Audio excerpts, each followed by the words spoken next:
Chaque jour, d'un bout à l'autre du pays, des milliers de personnes font la différence et maintiennent le filet social en place pour aider les communautés plus vulnérables. Vous êtes sur le point de les découvrir et de plonger dans un monde où des gens qui n'ont rien d'ordinaire accomplissent des choses assurément extraordinaires. Des gens avec un cœur grand comme le monde et qui contribuent à changer le monde.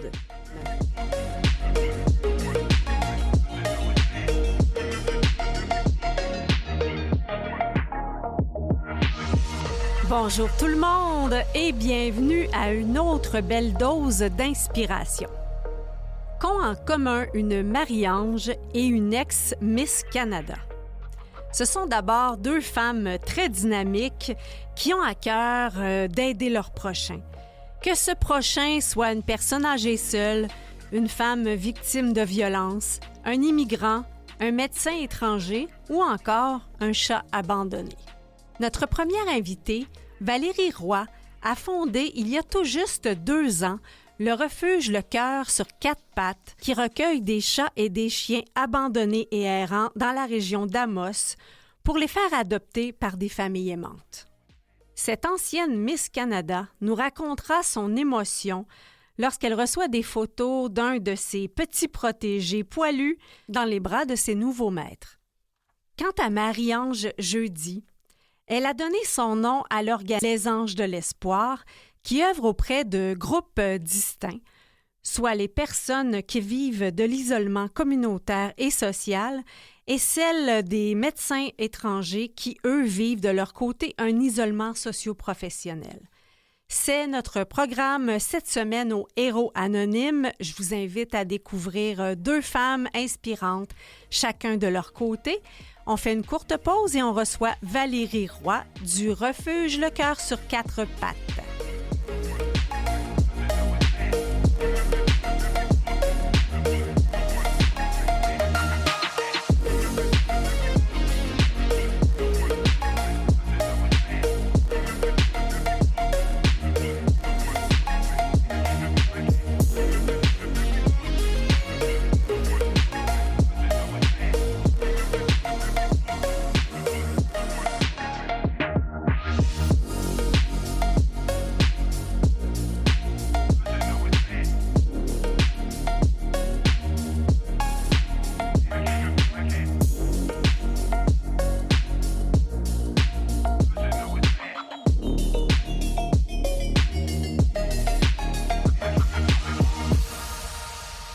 Alors, comment une ex-Miss Canada devient entichée comme ça des chats abandonnés et décide de s'y consacrer à temps plein? Bonjour, Valérie Roy. Bonjour.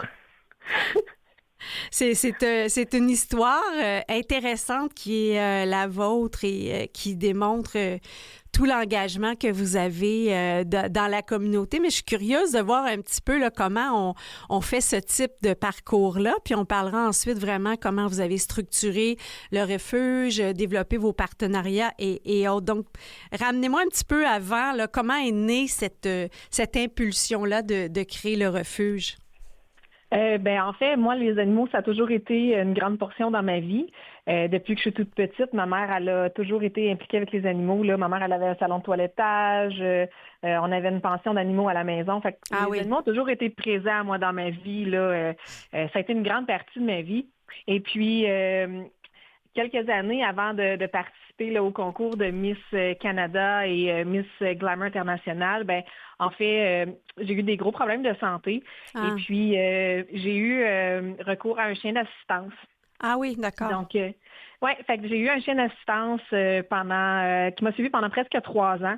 Donc, encore plus, les animaux, là, c'était plus juste un animal, mais c'était bien une partie de moi. Un compagnon essentiel pour vous. Effectivement.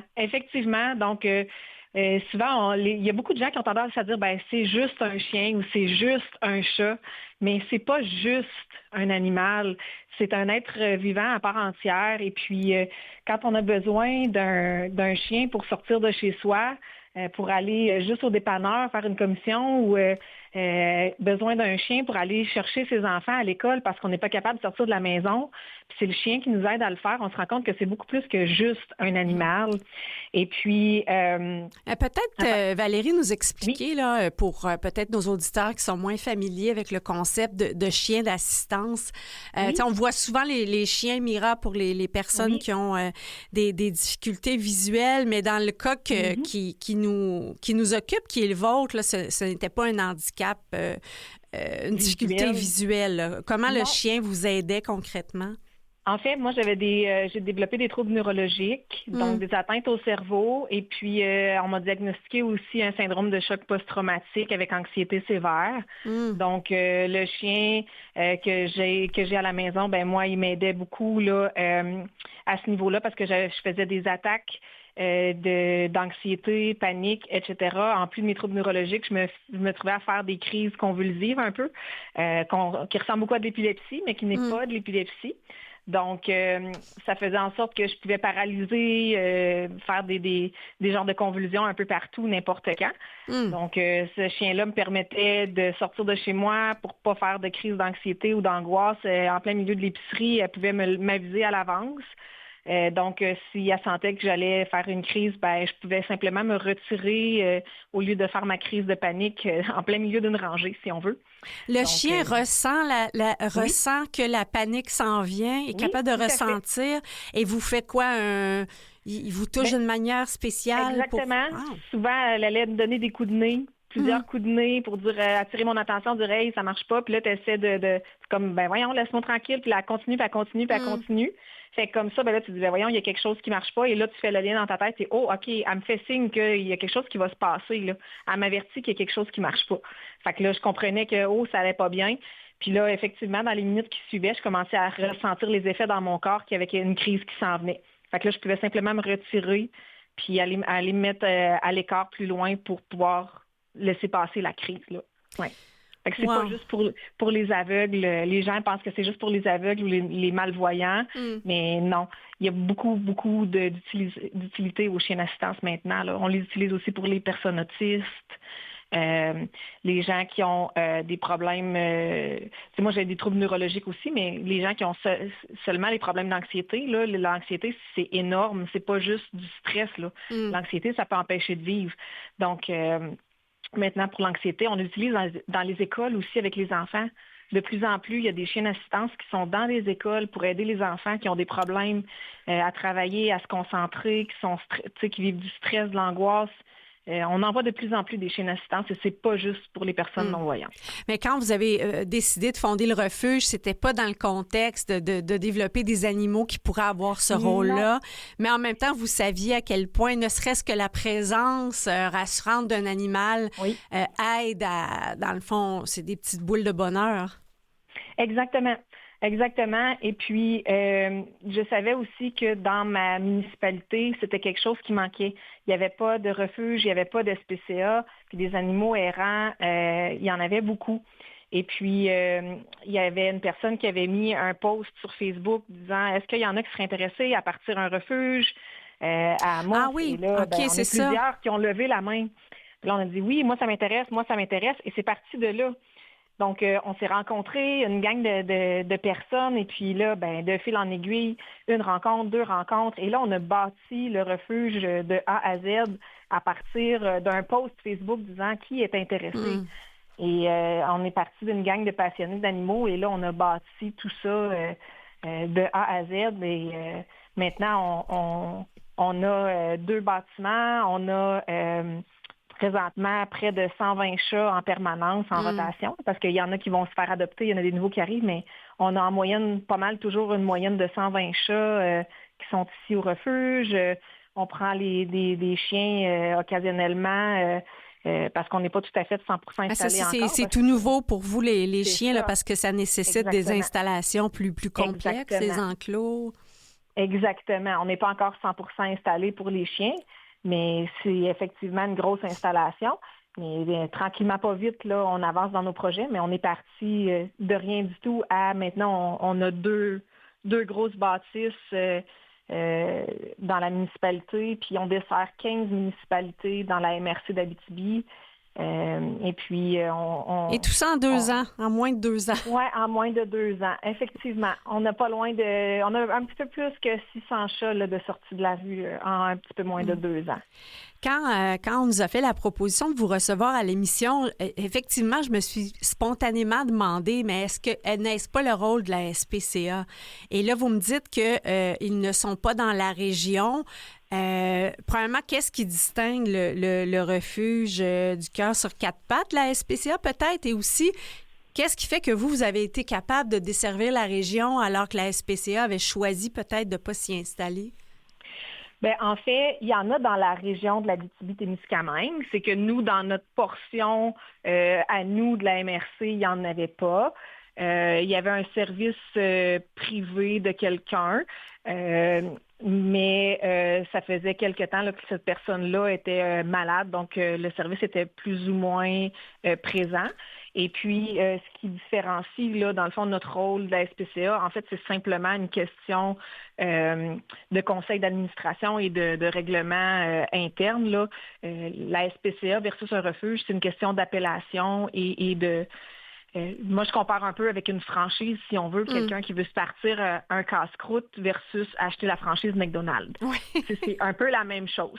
Nous, on a choisi de ne pas avoir l'appellation SPCA et de ne pas s'affilier à eux parce que nous, on a choisi de dire, ben, on veut être autonome, on veut choisir notre fonctionnement à nous et ne pas avoir à devoir rendre des comptes à la SPCA, à la grandeur de la province de Québec.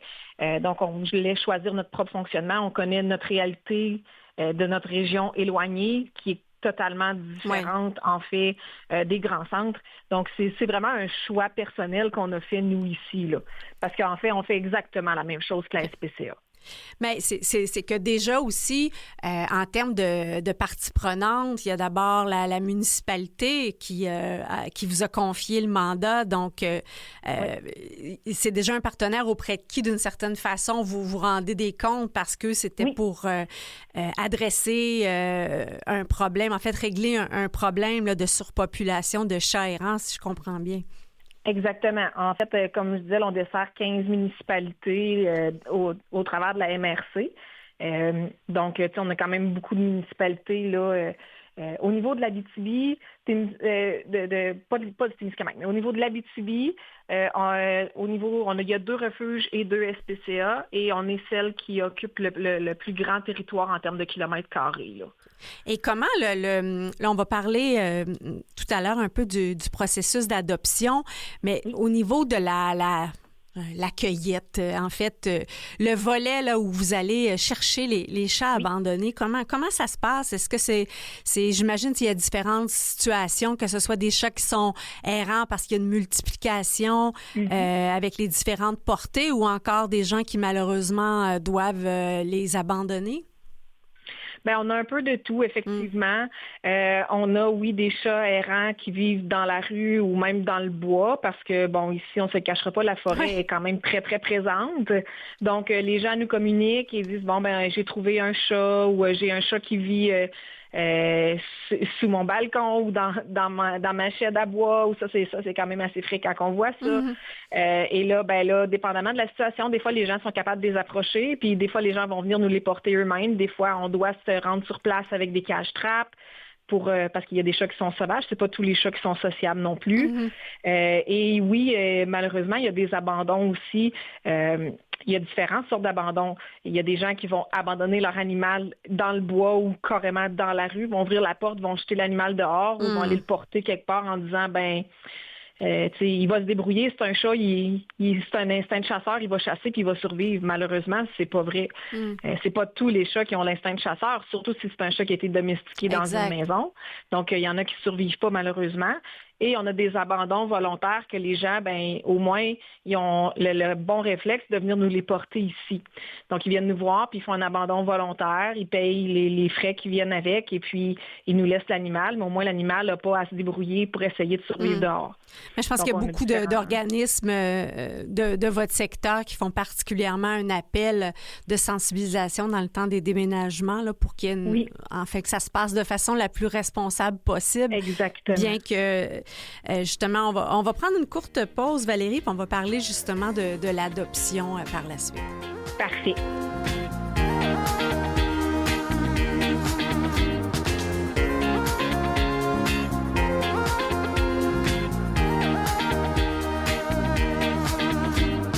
De retour au Héros anonyme avec Valérie Roy, fondatrice du Refuge du cœur sur 4 pattes.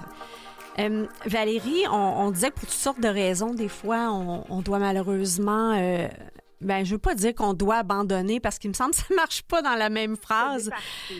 Oui, on doit laisser partir. Je suis sûre que vous tentez le plus possible de faire une sensibilisation à la responsabilité que c'est d'adopter un animal pour ceux qui ensuite viennent à votre refuge. Oui. Oui. Oui, nous, c'est notre mission. C'est une grande partie de notre mission, c'est d'éduquer la population, de les sensibiliser à ça. Lorsqu'on adopte un animal, c'est une responsabilité pour plusieurs années. C'est pas un choix qu'on doit faire à la légère. Il y a beaucoup de gens qui vont vouloir adopter un animal, surtout quand il est bébé, un petit chaton, un petit chiot, c'est super mignon, c'est beau, puis sont attachants, oui, mais ça grandit. Puis ça vient avec des responsabilités sur plusieurs années. Donc, nous, on essaie de sensibiliser les gens à cette cause-là qu'un animal, c'est comme avoir un enfant. Donc, il faut le réfléchir, puis c'est pas gratuit non plus.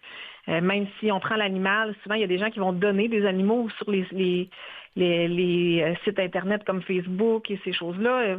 Ils vont les donner gratuitement, mais un animal, c'est pas gratuit. Ça a besoin de nourriture, ça a besoin de soins, ça a besoin de plein de choses. Puis les soins vétérinaires, c'est pas donné. Puis un animal, ça vient pas avec une carte d'assurance maladie comme les humains. Donc, tout est à payer. Donc, les gens, souvent, ils vont adopter un animal, ils vont aller à l'animalerie, ils vont payer un chat 25, 30, 35 $ pour un petit chaton. Puis il est super mignon, oui, mais il n'y a pas de vaccin, il n'y a pas de vermifuge, il n'est pas stérilisé. Et puis, les gens, là, ils grandissent, puis là, ils deviennent tannants, puis là, finalement, je suis tannée, puis je m'en débarrasse. Oui. Donc, je comprends qu'à votre refuge, d'un côté, vous vous assurez que lorsqu'il quitte le refuge, il est mieux outillé, équipé, là, donc il a déjà reçu certains soins, mais aussi que vous vous assurez de créer un bon jumelage avec l'âge, peut-être, la nature du chat?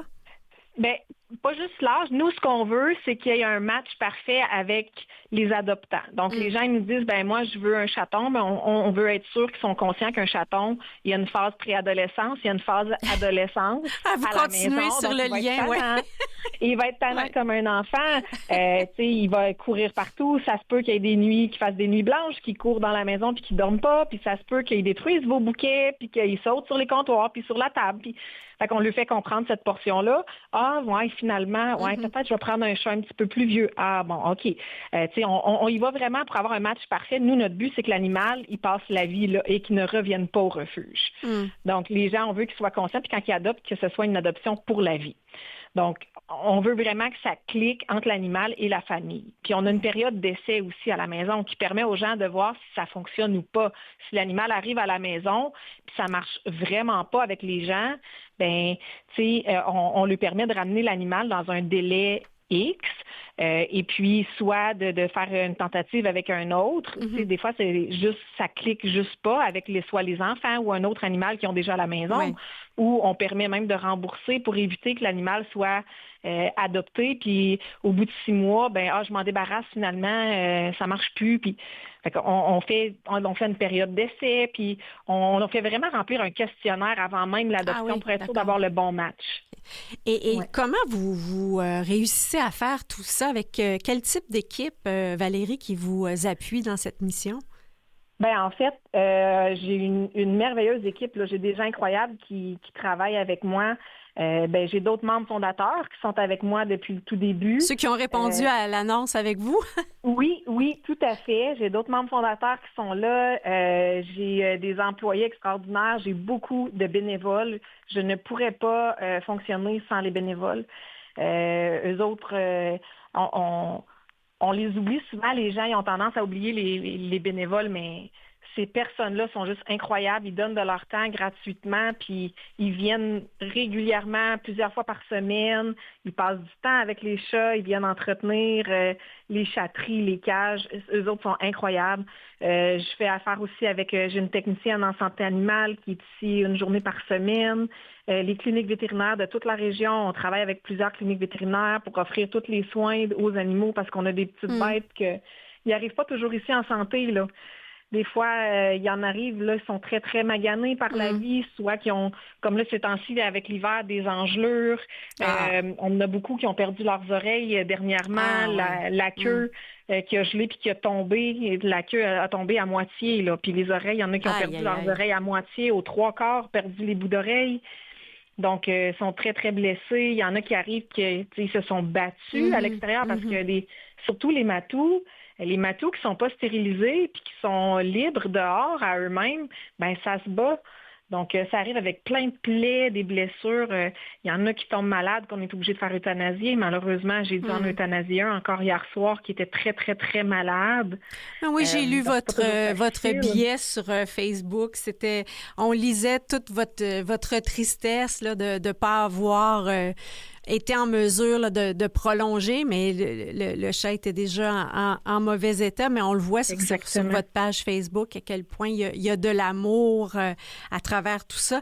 Puis comment on arrive, Valérie, à fonder en si peu de temps un organisme qui dessert maintenant 15 municipalités, puis est-ce qu'on réussit à ce que ça soit soutenable financièrement? On y arrive avec beaucoup de manque d'heures de sommeil. Ça, on ne le cachera pas. Des nuits très, très écourtées. Beaucoup de patience et de conciliation du côté de la famille. Je ne cacherai pas que mon conjoint et mes enfants, je leur en dois beaucoup. Parce que j'ai pas été présente beaucoup dernièrement. C'est des longues heures, des longues journées de travail.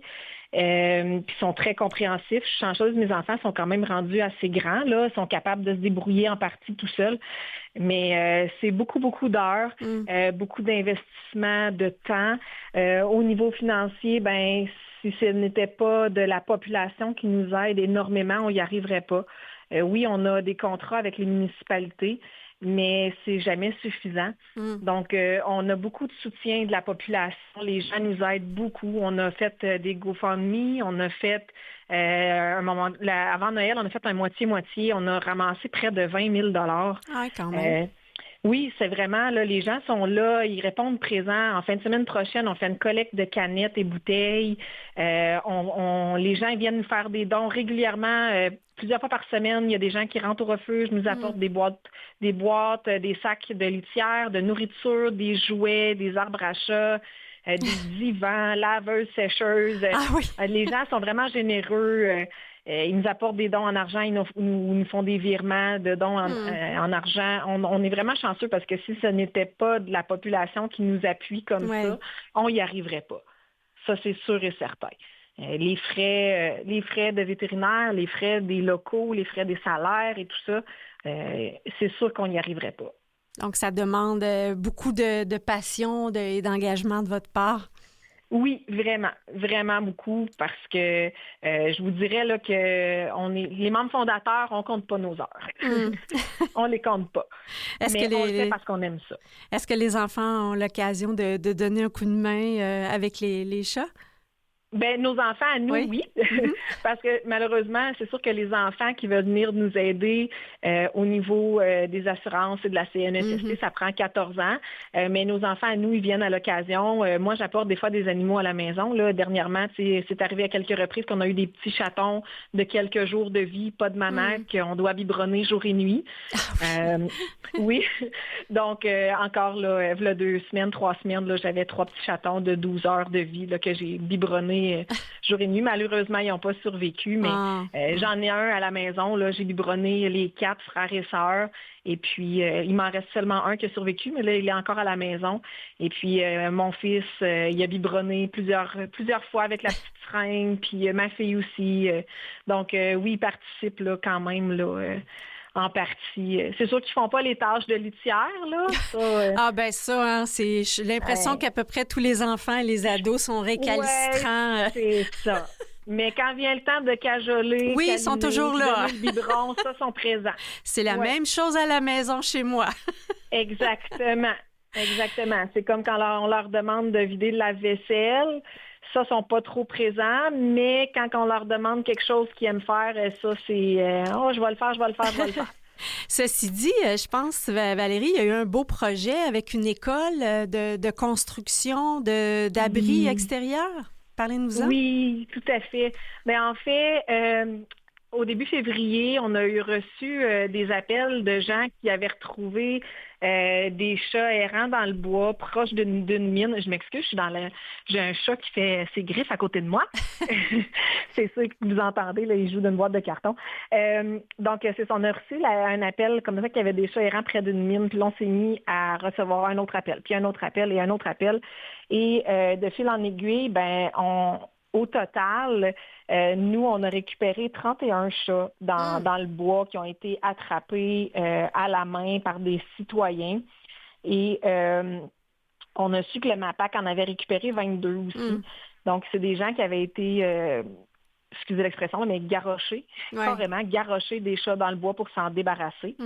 Et au travers de la récupération de ces chats-là, des opérations de sauvetage, il y a 3 classes de l'école Christ III qui ont, avec leurs professeurs et leurs parents, parti un projet pour fabriquer des boîtes, des abris, des bacs en plastique isolés.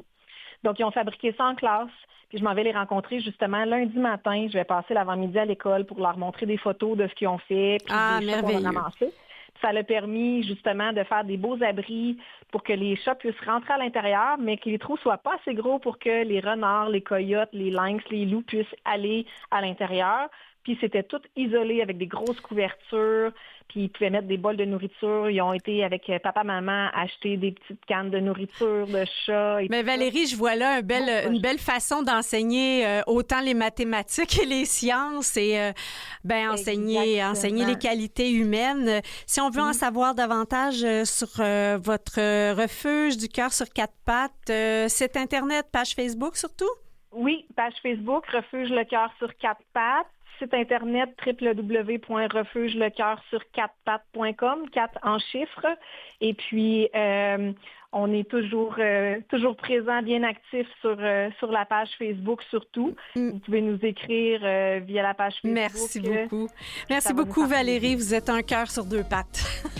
Merci. Au revoir. Au revoir.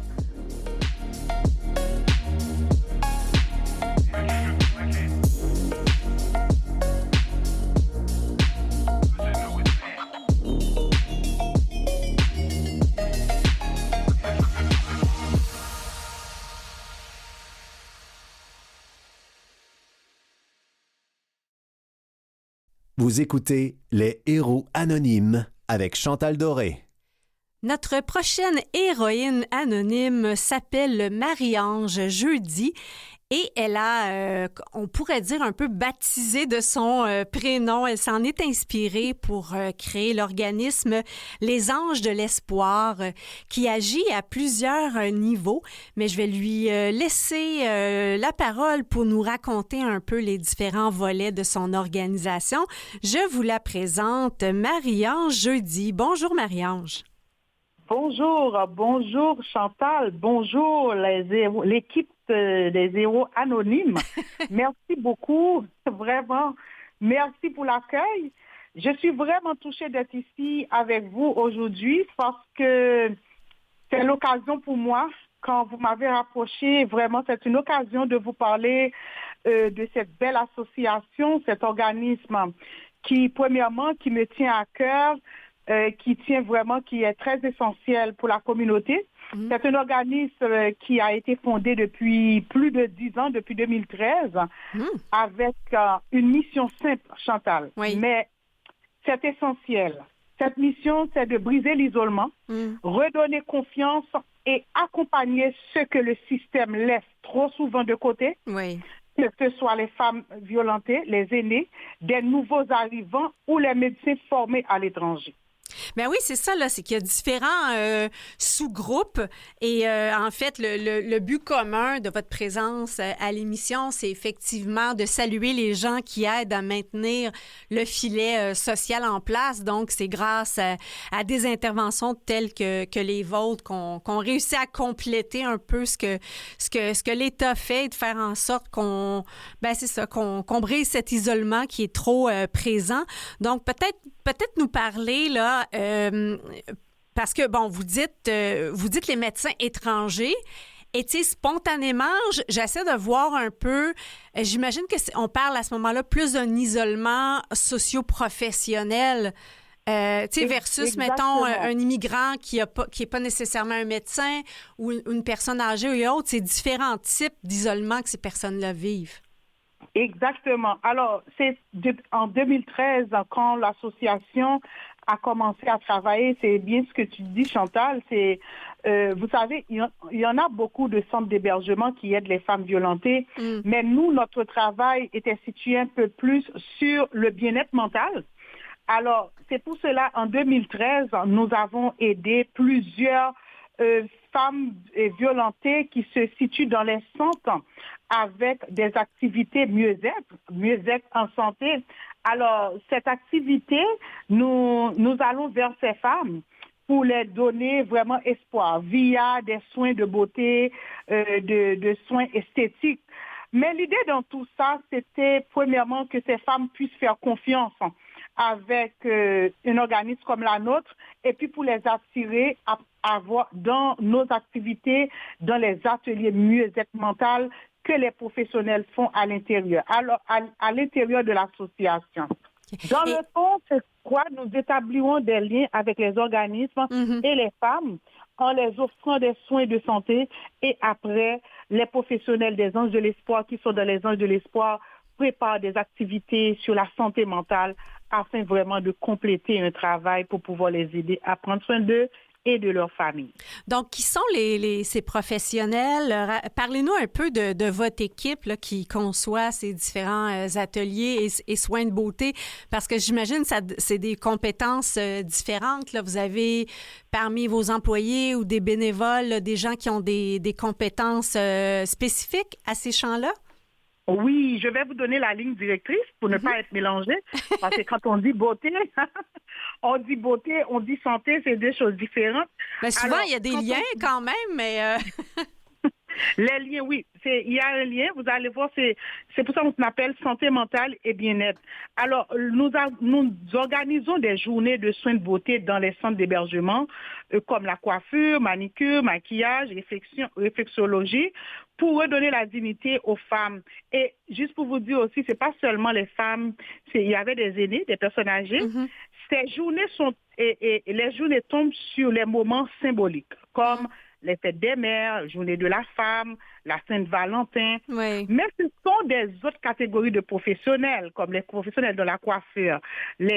Comme vous venez de dire, Chantal, il y en a un lien avec la santé mentale quand même, parce que ces professionnels de la santé vont remonter la confiance en ces personnes via les soins de beauté. Comme on sait tous, nous les femmes, quand on est belles, on est prêtes à affronter le monde. Ça remonte le moral, c'est sûr. Exactement. Alors, donc, vous dites que vous travaillez en collaboration avec des organismes. Donc, vous vous déplacez dans ces centres d'hébergement pour offrir des mises en beauté. Exactement. Alors nous déplaçons, nous avons tissé des liens, des pourparlers avec les organismes qui sont au courant le jour que nous allons chez eux.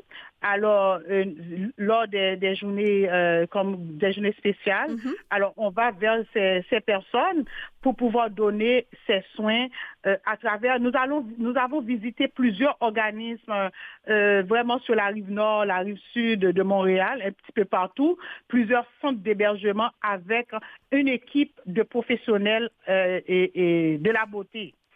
Et puis après avoir, mais Et ce service, c'est une journée, Chantal. Alors, un matin, un exemple, c'est un matin, un samedi, on part là, on monte un salon de coiffure, l'esthétique, tous les professionnels sont là, la musique. Alors, on va couper les cheveux. Chaque personne a droit à 2-3 soins, peut avoir une coupe de cheveux selon les soins que la personne a choisi, la femme a choisi. Alors, notre but, c'est de montrer, regarde, vous vivez un moment difficile en ce moment, regarde, vous êtes toujours belle, et puis nous sortons cette beauté.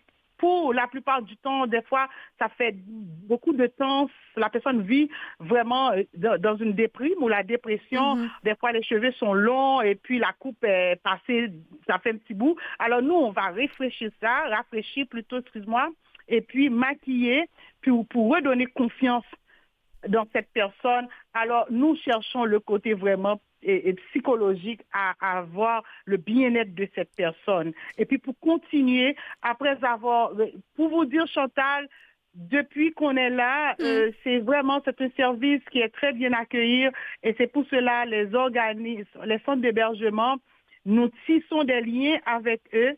Quand nous faisons des conférences dans le local de l'organisme Les Anges de l'Espoir, c'est à ce moment-là que nous pouvons, premièrement, inviter ces femmes ou les ex-hébergés de ces centres d'hébergement à venir dans nos conférences de santé mentale afin de compléter vraiment leur bien-être mental. Mais là, pour le côté maquillage, coiffure, je vous écoute parler, puis la référence à laquelle, enfin, ce qui me vient en tête, c'est les ateliers Bel et bien dans sa peau, là, au niveau de la Société canadienne du cancer. Je sais que ça a aidé beaucoup de femmes, justement, à prendre un moment soin pour elles et de se revoir dans un état ou dans un état de beauté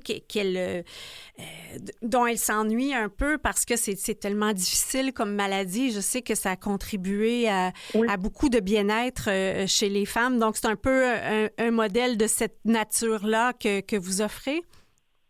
Oui, exactement. Exactement. C'est un modèle vraiment de bien-être, à reprendre confiance en elle, surtout dans ces moments, soit de la maladie ou la violence. C'est un moment que la personne est au plus profond d'elle-même et surtout il y a la famille. Alors je pense que quand on regarde la famille, les enfants, souvent ces femmes ou ces personnes qui vivent des moments difficiles ont des jeunes enfants. Alors nous les Anges de l'Espoir, comme nous sommes là pour briser l'isolement, alors c'était dans cette optique-là que nous avançons vers ces personnes. Surtout on garde la ligne directrice qui est la santé mentale. Et dites-moi, bon, là, je comprends le lien avec la santé mentale. Ceci dit, vous offrez aussi des conférences en santé mentale. Donc là, c'est d'autres professionnels dans votre équipe ou des bénévoles? Exactement. Alors, pour avancer avec la ligne d'ici, toujours dans le but de briser l'isolement, cette association a touché un groupe de personnes qui étaient vraiment isolées, qu'on parlait peu d'eux. C'était les professionnels de la santé. Alors, nous avons comme projet pilote, c'était les médecins qui vivent justement l'isolement, un grand isolement social. Quand un professionnel était vraiment qui était utile dans son pays et arrive au Canada, cette personne se retrouve dans l'entrepôt à travers au McDonald's, femme ou homme de ménage. Il n'y a pas de saut de métier, mais c'était pas ça qu'il faisait. Mais vous comprenez l'isolement ou cacher même, avoir honte de dire que je suis ou j'étais médecin dans mon pays. Alors, c'est un isolement grave. Nous avons mis les doigts sur ce genre d'isolement que les gens ne parlent peu. Alors, nous avons décidé avec un groupe de médecins, justement, on a décidé, je ne suis pas médecin, mais on a travaillé avec plusieurs médecins. On a décidé vraiment de pouvoir aider ces personnes à sortir dans l'isolement via des formations, cours intégration et pour les professionnels de la santé. Alors Chantal, depuis 2013, l'organisme Les Anges de l'Espoir accompagne les médecins étrangers dans leur processus d'obtenir leur licence ici au Canada. Donc, de réussir à toute la reconnaissance des acquis ou de passer les examens nécessaires pour pouvoir exercer leur métier? Exactement. Alors, nous aidons à pouvoir tous les processus pour avoir la licence. Nous aidons du début de l'intégration comment inscrire au Collège des médecins. Nous avons des cours de préparation de chaque étape que le Collège des médecins demande. C'est pour ça que c'est une organisation aussi de formation. Alors, nous aidons les médecins dans tout le processus d'avoir et son équivalence jusqu'à la licence. Même quand le médecin est en résidence, les Anges de l'Espoir est là. Alors, nous avons mis sur pied afin de pouvoir les aider, vu que nous n'avons pas d'aide. C'est un programme que nous faisons avec les moyens du bord. D'ailleurs, je salue tous les médecins qui se donnent dans les Anges de l'Espoir, qui font ce travail extraordinaire. Aujourd'hui, plus de 1123 médecins venant partout dans le monde fréquentent cette association. 1123 médecins? Oui, 1123 médecins. Okay. Quand vous parlez de l'association, on parle toujours des Anges de l'Espoir ou il y a une association qui a été créée pour les médecins étrangers? Non, toujours dans le cadre de briser l'isolement, c'est les Anges de l'Espoir. D'accord. Et donc, et comment vous en êtes venu à voir cet isolement-là chez la clientèle? Parce que là, vous étiez quand même dans un secteur vraiment plus, quand on parle de centres d'hébergement et autres, dans un secteur où les gens ont des difficultés de vie et sont dans un centre d'hébergement. Et là, les médecins étrangers, comment vous en êtes venu à voir ces deux opportunités-là? Deux opportunités. C'est pour cela, et Chantal, je parlais toujours, on garde la ligne directrice de la santé, de la santé mentale. C'est sûr, en aidant les personnes de la santé mentale, on voit les professionnels de la santé aussi. C'est pour pouvoir approcher ces personnes, aller vers eux, les coiffer, c'était un moyen. C'est un moyen quand même de pouvoir commencer par donner confiance en soi, maintenant pour pouvoir leur donner, et dans le cadre des ateliers sur le bien-être mental, on reste dans la santé mentale. Alors, pendant qu'on travaille avec eux, il y avait des médecins étrangers et puis d'autres professionnels de la santé qui sont intéressés sur vraiment le travail qu'on fait auprès de ces personnes. Et il faut dire aussi, dans les centres des femmes, il y a beaucoup de migrants qui sont là aussi. Beaucoup de migrants sont là. Premièrement, en touchant ce problème, cette problématique, on a trouvé, il y avait des médecins autour de nous qui souffraient. Pas dans le cadre de santé mentale, mais l'isolement. Là, quand on commence à rentrer dans le problème avec des professionnels autour de nous, même il faut dire, Chantal, les médecins sont beaucoup dans l'isolement. C'est parce qu'on ne savait pas. Parce que les gens ne voyaient pas. Ça se fait autour de vous, dans je sais pas, là où vous allez, dans le restaurant à côté de vous, dans le marché que vous allez, dans l'épicerie, la personne qui vous sert, ça peut être un médecin. Mais c'est en parlant, vous allez découvrir qu'il y a un groupe de personnes qui ne veulent pas qu'on sache qu'ils sont des médecins, mais qui souffrent. Alors, qui ne veulent pas qu'on sache, Marie-Ange, OK. Parce que quoi, le décalage entre leur situation actuelle et le métier qu'elles avaient auparavant est trop grand? C'est trop difficile à vivre?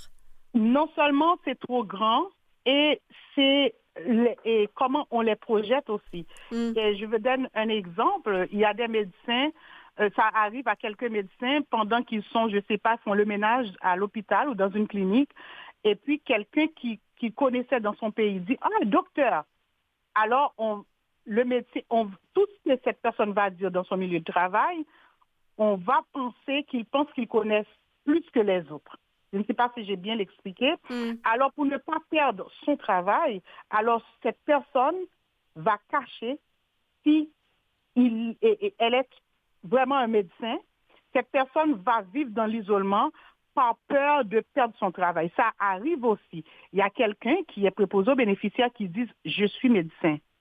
Et puis, on va rire de lui. « Tu es médecin, qu'est-ce que tu fais là ?» Et puis, on va rire. Ça, comme c'est pas vrai. Alors, qu'est-ce que ça fait? Cette personne va se refouler, va rester à l'intérieur. Il y en a beaucoup qui ne travaillaient pas aussi. Quand on a commencé le programme, on a commencé à parler, faire la publicité, aller les chercher.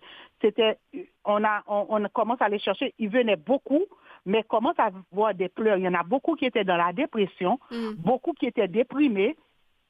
On a dû, pour pouvoir les aider, on a dû les aider à travers des programmes justement de santé mentale. Pendant qu'on aide les femmes violentées, dans d'autres programmes, nous avons des médecins qui étaient là avec les travailleurs sociaux, avec nous, de pouvoir les remonter. Ça pleurait tout le temps. Et tout le temps, c'était l'endroit que les médecins venaient pleurer, étaient capables de dire combien de temps qu'ils souffraient, combien de temps qu'ils n'arrivent pas à exprimer qu'est-ce qu'ils sont. Aujourd'hui, c'est pour ça, dans l'organisme Les Anges de l'Espoir, si vous venez dans l'organisme, vous allez voir, c'est « bonjour docteur, bonjour docteur ». Même si la personne n'a pas le droit de pratiquer, mais on se projette dans la situation future. Exactement. Alors, ça les aide aussi. Alors, c'est ce travail que nous faisons. Aujourd'hui, nous en sommes fiers de voir le résultat de notre travail. Oui. Les personnes qui étaient des livreurs de pizza, chauffeurs de taxi, nous en avons beaucoup aujourd'hui. Ce sont des médecins de famille. Ben, bravo, on en a besoin. On en a besoin de médecins de famille. Marie-Ange, je vous propose de faire une courte pause et on revient tout de suite au Héros Anonyme.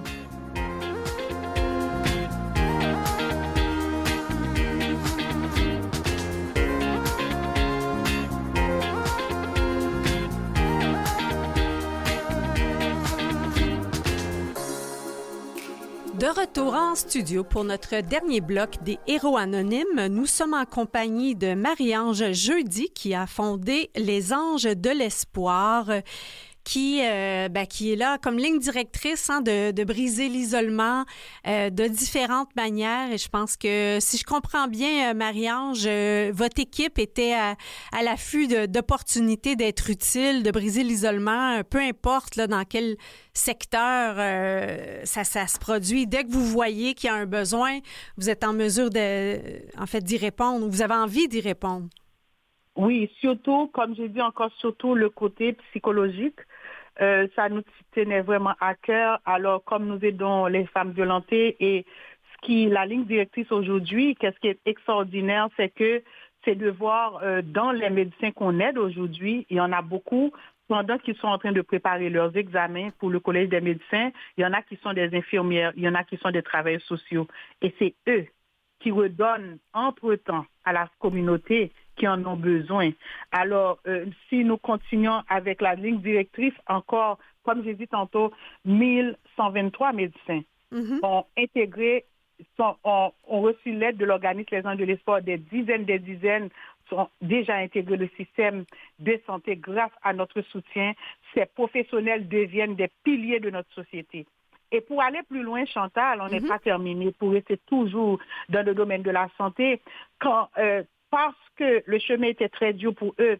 Alors, ce groupe de professionnels avait décidé, je pense en 2017, on était assis, on a dit que nous allons vraiment lancer, après avoir leur licence, nous allons mettre sur pied une clinique communautaire pour aider aussi, nous aussi, les personnes à faible coût, les personnes à statut précaire. Une clinique communautaire. Clinique communautaire. Okay. Mais dites-moi un peu, parce que là, dans l'actualité, on parle beaucoup ces temps-ci un peu des enjeux des médecins du public qu'on souhaite garder au public pour leurs 5 premières années. Donc, expliquez-nous un peu le modèle là, d'une clinique communautaire. Une clinique communautaire, est-ce qu'on est dans du privé? Comment ça fonctionne? Alors, la clinique que nous projetons, nous voulons mettre un modèle, d'après ce qui se passe, surtout pour les soins paramédicaux, un modèle déjà avec le programme des médecins. Les médecins, nous avons mis un modèle de données au suivant. Alors, chaque médecin qui devient maintenant médecin dans le système devrait donner quelques heures. Ils vont toujours travailler dans le système, mais le médecin va donner quelques heures à la clinique communautaire. Maintenant, c'est pour aider les personnes à statut précaire. Quand on parle des personnes à statut précaire, on fait allusion vraiment avec, je ne sais pas si vous êtes au courant, Chantal, il y en a des étudiants, des personnes qui rentrent au Canada et pour étudier, mais après quelques temps, 3 mois, la personne a perdu son statut. Il y a beaucoup d'étudiants qui ne continuent pas leurs écoles, qui n'ont pas de statut du tout, même pas une carte pour aller à l'hôpital. Alors, ils frappent notre porte tout le temps. Et surtout, ces personnes, ces migrants, vont vers les organismes communautaires. Les dirigeants des organismes communautaires peuvent en témoigner parce qu'il y a beaucoup de personnes, beaucoup de demandes du côté de la santé. Et comme nous aidons les médecins, souvent les organismes, même communautaires, nous appellent. Marie-Ange, est-ce que vous avez telle chose chez vous? Est-ce que vous avez telle chose? C'est de là nous disons, il y a un besoin, nous devons agir. Alors la clinique communautaire, comment ça se fait? C'est une clinique que les personnes pouvaient donner juste une contribution. Une contribution qui va nous aider à pouvoir payer les professionnels. Okay. Non, mais c'est que là, c'est ça, vous êtes dans un type de modèle hybride. Comment le Collège des médecins, là, que vous les amenez, les médecins étrangers que vous avez emmenés vers le Collège des médecins, comment ils réagissent à votre modèle? Le modèle, parce qu'on parle plus les soins paramédicaux. Les médecins restent toujours avec le Collège des médecins. D'accord. Les médecins travaillent dans le système, mais quand on ne prend pas les soins paramédicaux, on voit la physiothérapie, on voit les services de prise de sang, on voit, je vais donner un exemple, et la physiothérapie peut être un service qui n'est pas donné. Même nous qui sommes des Canadiens, nous Québécois, si vous n'avez pas eu un accident de travail ou d'auto, vous devrez payer votre évaluation physiothérapie qui est très coûteuse, qui peut être dans les $150 même. Vous imaginez quelqu'un qui n'a pas d'argent du tout, qui a de la douleur. Une douleur, ça amène quoi? Ça peut amener aussi des problèmes vraiment sur la santé mentale que nous voyons tout le temps. Alors, qu'est-ce que nous faisons? Nous disons, nous allons travailler. Oui, nous pensons. Concernant la clinique médicale, c'est sûr, ça ne va pas être hybride. Le moment que les médecins vont se donner, ça va être toujours avec la RAMQ, comme le Collège des médecins. Oui. Alors, ça reste comme ça. Mais pour les soins paramédicaux qui sont des soins payants, alors ces personnes ça va être juste une faible participation, et c'est justement, nous sommes en train de faire des demandes de dons, de travail avec les organismes pour voir les moyens de pouvoir donner ces personnes, que ces organismes puissent référer ces personnes qui en ont besoin, mais pour voir comment les organismes pouvaient contribuer avec les anges de l'espoir afin de pouvoir aider ces personnes qui souffrent. Oui. Et pour l'instant. Mais juste pour situer ça, le côté hybride entre privé et public, le côté médical, c'est pas ça. C'est pas... Oui, merci d'avoir pris le temps parce que c'est des secteurs quand même qui sont assez sensibles ces temps-ci dans l'actualité. On parle d'immigrants, puis il y a aussi plusieurs de médecins formés au Québec qui décident de migrer au privé. C'est une drôle de formule, mais aussi d'aller travailler ailleurs qu'au Canada. Donc, c'est des sujets, je pense, assez sensibles dans l'actualité. Oui. Puis, mais nous, notre modèle, c'est que nous aimerions que nos médecins donnent quelques heures dans la clinique communautaire qui seront quand même un modèle comme public, comme ils vont voir les patients ponctuellement, mais via d'autres services que ces personnes payent, tandis que c'est un besoin. Je ne peux pas comprendre en 2025 de voir quelqu'un qui a, je sais pas, mal au dos ou a une foulure, mais cette personne pleure chez elle, n'est pas capable de trouver des soins, et ça nous fait mal au cœur. Et puis c'est là, à ce moment-là, on dit comment nous pouvons se réunir afin que ces personnes puissent être soulagées, que ces personnes ne restent pas chez eux. Alors, il y en a beaucoup de besoins à ce niveau. Nous sommes en train de travailler très fort pour pouvoir aider ces personnes. Puis je comprends que le fait d'avoir ces 1123 médecins dans l'association, dans les Anges de l'Espoir, ben dans le modèle de redonner au suivant, si vous les avez aidés à pouvoir maintenant pratiquer leur métier, ben c'est une manière de redonner s'ils peuvent faire quelques heures de don de soi. Oui, c'est exactement ce modèle que nous avons mis sur pied vraiment pour pouvoir aider et de montrer aussi le Québec que nous sommes là, nous voulons contribuer avec cette belle terre d'accueil. Oui. Alors, ces professionnels sont là. Ce sont des potentiels que nous devons vraiment travailler avec pour aider les Québécois, pour aider les Canadiens. Okay. Dites-moi, Marie-Ange, si on veut en connaître davantage et peut-être vous aider dans le projet, devenir bénévole, vous avez un site Internet, une page Facebook peut-être? Oui, nous avons un site Internet c'est Ange de l'Espoir-ACI.com. Oui. Ange de l'Espoir-ACI.com. Notre téléphone, c'est 514-727-2643. 514-727-2643. Excellent. Est-ce qu'il y a une page Facebook ou Instagram ou autres médias sociaux sur lesquels on peut vous suivre? Oui, nous avons des pages médias sociaux, les Anges de l'Espoir, ACI. Okay.